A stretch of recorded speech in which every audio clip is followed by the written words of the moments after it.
For more than 1,000 years, two civilizations stood face to face across rivers, jungles, and mountain passes. One, a vast empire that believed its culture was the center of the world. The other, a smaller kingdom carved out of coastlines and rainforest, fiercely proud, impossibly resilient, and determined to remain free. This is the story of ancient Vietnam and China, two neighbors locked in one of the longest struggles in world history. A conflict of empires, rebels, queens, warlords, and farmers who refused to surrender their identity. But how did a land of clans, tribes, and scattered chiefdoms evolve into a kingdom capable of resisting China, the most powerful state in East Asia, for a millennium? And how did the Chinese dynasties, from the Qin to the Han to the Tang, repeatedly attempt to transform Vietnam into a permanent part of their empire? This is the forgotten saga of the 1,000-year war nobody talks about. A saga that shaped Southeast Asia and forged one of the world's most enduring national identities. To understand how this all began, we must go back long before recorded history, to the Red River Delta, where the earliest Vietnamese civilization began to rise from the swamps. Long before emperors and queens, the lands that would become Vietnam were alive with communities of farmers, fishermen, and artisans. Along the fertile plains of the Red River Delta, people built stilt houses over the water and dug intricate canals for rice cultivation. These early societies were organized into clans, each led by local chieftains who held power not through armies, but through family ties and ancestral worship. It was here that the Lac Viet people emerged, ancestors of the Vietnamese. They were skilled in wet rice agriculture, bronze casting, and navigation along the rivers that crisscrossed their lands. Around the 3rd century BCE, Chinese dynasties, newly unified under the Qin and later the Han, began looking south. The rich lands of the Delta, the potential for trade, and the desire to secure China's southern borders brought the first direct contact between the two civilizations. The Chinese considered these lands a distant frontier, a region of barbarians to be civilized and incorporated into the empire. For the Lac Viet, these foreigners were invaders, wielding a bureaucracy, armies, and written laws that were entirely alien to local customs. This initial contact set the stage for a recurring pattern that would define the next 1,000 years. An unyielding Vietnamese people resisting assimilation by an empire that could marshal vastly superior resources. By the early Han Dynasty, China had conquered much of northern Vietnam, establishing commanderies and imposing taxes. Local leaders were replaced by Chinese officials, Confucianism was promoted, and Chinese-style towns began to appear along the rivers. But the Lac Viet were not passive. Through guerrilla raids, secret alliances among clans, and mass uprisings, they constantly challenged Chinese authority, demonstrating a resilience that would become legendary. Among the earliest and most famous of these rebellions were led not by men, but by two sisters, the Trưng Sisters, figures who would become symbols of Vietnamese resistance for centuries to come. In 40 CE, the Lac Viet people faced what many historians call one of the first organized attempts to expel Chinese rule. At the center of this uprising were Trung Truc and Trung Nhi, daughters of a local aristocratic family. Their father had resisted Chinese domination and had been executed, fueling a deep desire for vengeance and independence. The sisters rallied the clans of the Red River Delta, uniting warriors from villages that had long been divided by local rivalries. Their forces, though poorly armed compared to the Chinese legions, knew the land intimately. They used rivers, swamps, and forests to launch surprise attacks against occupying garrisons, cutting supply lines and striking when least expected. Within a remarkably short period, the Trưng Sisters succeeded in driving the Han Chinese out of more than 60 cities, declaring themselves queens of an independent Vietnamese state. For 3 years they ruled, restoring local customs, promoting native religion, and asserting the authority of the Lac Viet people. But the Chinese Empire would not tolerate such defiance. In 43 CE, the Han mobilized one of the largest armies they had ever sent south, led by the general Ma Wan. The Chinese forces, disciplined and heavily armed, marched into the delta with tens of thousands of soldiers, setting the stage for a clash that would determine the fate of the region. Despite the sisters' valiant leadership and the loyalty of their people, the rebellion was eventually crushed. Trung Truc and Trung Nhi are said to have died rather than surrender, becoming immortalized in Vietnamese culture as heroines of resistance. Their revolt, though ultimately unsuccessful, set a pattern that would repeat over the next 1,000 years. The Vietnamese would rise again and again, refusing to be absorbed, no matter how mighty the empire. After the fall of the Trưng Sisters, the Han dynasty reasserted control over northern Vietnam, establishing the Jiaoji Commandery to administer the region directly from China. They imposed Chinese law, collected taxes, and attempted to assimilate the local population by promoting Confucian values and establishing Chinese-style education and governance. For nearly a century, the Lac Viet people endured this occupation. They faced mandatory conscription into Chinese armies, forced labor, and cultural suppression. Yet beneath the surface, resistance never vanished. Small uprisings, secret networks, and local leaders continued to defy Chinese authority. Every so often, these sparks would flare into open rebellion, proving that the desire for independence was never extinguished. The Chinese also sought to exploit divisions among local clans, appointing cooperative leaders while punishing those who resisted. Despite these efforts, the resilience of the Vietnamese culture and the unity forged by prior revolts made complete assimilation impossible. The Han would learn, as every dynasty after them would, that conquering the land was one thing, subduing the people was another entirely. Over time, China would rise and fall in dynasties, the Jin, the Sui, the Tang. Each attempted to maintain control over northern Vietnam, sending officials, soldiers, and scholars south. But each faced the same problem, a determined people who valued their autonomy and understood the terrain in ways that foreign armies never could. It was during these long years of occupation that Vietnam's identity crystallized. The Vietnamese adapted some Chinese innovations, irrigation techniques, writing systems, and Confucian administration, while preserving local customs, language, and governance. This delicate balance of adoption and resistance became the cornerstone of Vietnamese strategy for survival.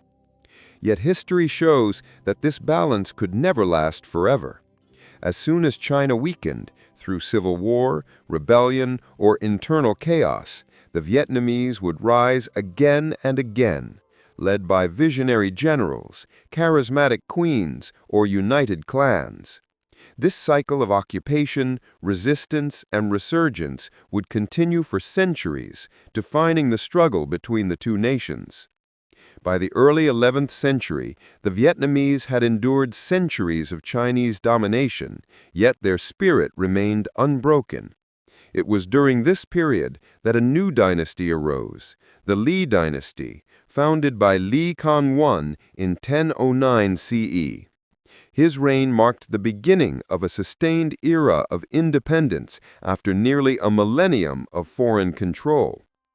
Lý Công I moved the capital to Thăng Long, present-day Hanoi, strategically located on the Red River Delta. This decision reflected both military foresight and cultural ambition. The city was easily defensible, fertile, and central to the emerging Vietnamese state. Under the Lý dynasty, Vietnam established a centralized government modeled in part on Chinese bureaucracy, but with significant adaptations to local conditions. The Lý rulers promoted Buddhism as a unifying force, strengthening the moral and spiritual cohesion of the kingdom. Temples, pagodas, and schools flourished, fostering a sense of identity separate from their northern neighbor. At the same time, the dynasty maintained vigilance along the northern border, aware that China's influence was never far away. The Lý dynasty also faced its share of external threats. The Song dynasty to the north occasionally attempted invasions, but the Vietnamese successfully repelled these incursions, often through a combination of fortifications, guerrilla tactics, and strategic diplomacy. Notable generals like Lý Thương Kiệt became legendary for leading armies that struck deep into enemy territory, demonstrating that Vietnam could not only defend itself, but also project power when necessary. This era marked a turning point in the long war with China. For the first time, the Vietnamese were not merely resisting occupation, they were building a sovereign state capable of enduring foreign pressures. The achievements of the Lý dynasty laid the foundation for future dynasties and proved that a smaller nation, guided by strategic leadership and cultural cohesion, could survive alongside one of the world's greatest empires. Following the Lý dynasty, Vietnam entered a new era under the Trưng dynasty, beginning in the 13th century. This period would become one of the most dramatic chapters in the thousand-year struggle against foreign powers, testing Vietnam's resilience against one of the greatest military forces the world had ever seen, the Mongol Empire. The Mongols, under Kublai Khan, had conquered vast territories across Asia, spreading terror from China to Persia. Their armies were legendary for their discipline, speed, and devastating use of cavalry. In 1258, having established dominance over northern China, the Mongols turned their eyes to Vietnam, seeking to expand their empire further south. The Vietnamese, led by the Chun rulers and skilled generals such as Trần Hưng Đạo, faced seemingly insurmountable odds. The Mongols were well-equipped, numerous, and ruthless. Yet the Vietnamese leveraged their knowledge of the terrain, dense forests, rivers, and narrow passes to counter the invaders' superior numbers. Through guerrilla tactics, ambushes, and clever use of naval forces along rivers and estuaries, the Churn armies inflicted repeated defeats on the Mongols. One of the most famous strategies was the burning of boats and supply lines, depriving the Mongol forces of resources in the unfamiliar tropical environment. Vietnamese resilience, combined with harsh weather and disease, ultimately forced the Mongols to retreat, not once, but 3 times in successive invasions. The victories against the Mongols solidified Vietnam's reputation as a small but unconquerable nation. Trần Hưng Đạo famously wrote in his treatise Hic Tung Si, inspiring soldiers and citizens alike to defend the homeland. If we are united, no enemy, no matter how great, can subjugate us.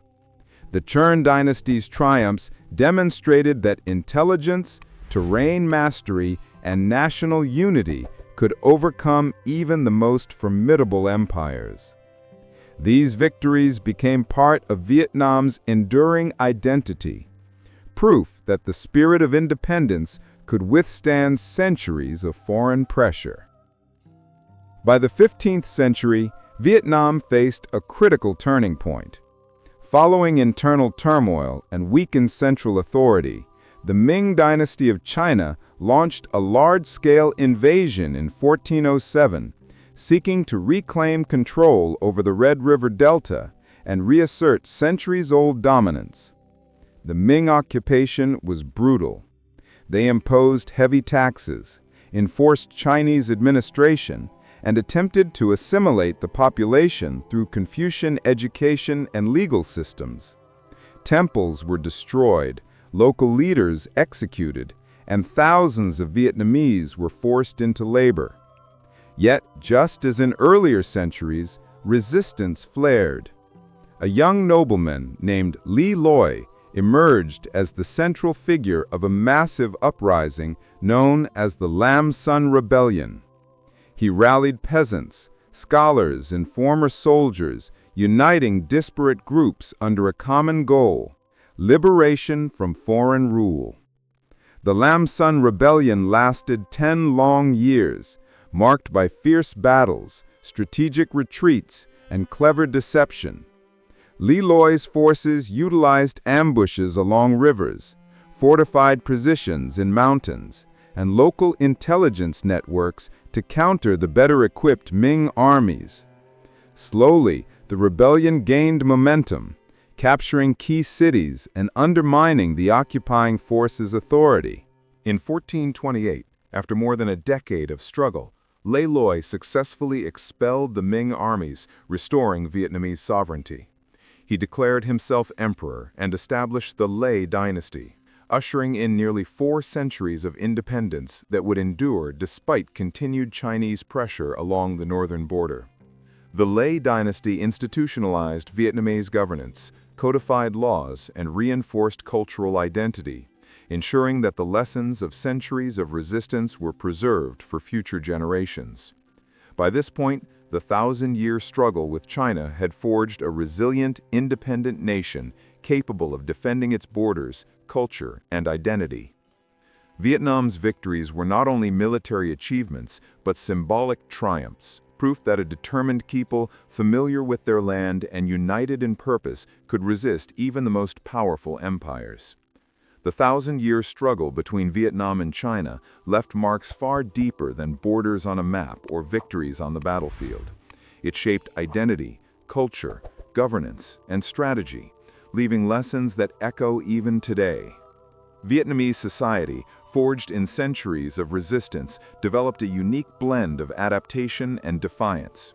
From adopting Chinese irrigation techniques, Confucian administrative methods and elements of writing, to preserving indigenous customs, religion, and local governance, Vietnam learned to borrow without surrendering. This delicate balance allowed the nation to benefit from foreign innovations while retaining a distinct identity. Strategically, the Vietnamese perfected asymmetric warfare. Throughout the centuries, generals like Tran Hung Dao and Lê Loi demonstrated that knowledge of terrain, local support, and flexibility could defeat far larger armies. Guerrilla tactics, riverine ambushes, and psychological warfare became hallmarks of their military tradition, lessons that would influence conflicts long after the medieval era. Culturally, the repeated cycles of invasion and resistance created a shared national memory of resilience. Legends of the Trưng Sisters, Tran victories over the Mongols, and Lê Loi's triumph became symbols of courage, unity, and the belief that freedom is worth fighting for, no matter the odds. Art, literature, and ritual commemorated these victories, embedding them into the collective consciousness of the Vietnamese people. Politically, Vietnam developed governance structures capable of withstanding foreign pressure while empowering local leadership.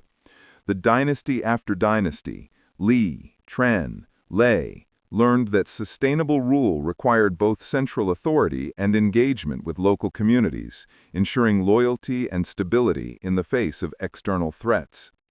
By the end of the 15th century, Vietnam had emerged not only as a sovereign state, but as a model of endurance, ingenuity, and adaptability. The 1,000-year war against China was more than a series of battles. It was a shaping force that forged one of Southeast Asia's most enduring nations. This saga, long overlooked in global histories, reminds us that the struggle for identity, independence, and self-determination is timeless. Across jungles, rivers, and mountains, ordinary people and extraordinary leaders alike demonstrated that empire alone cannot conquer the spirit of a people determined to remain free. Vietnam's story, carved from resistance and resilience, stands as a testament to the enduring power of culture, strategy, and unwavering resolve.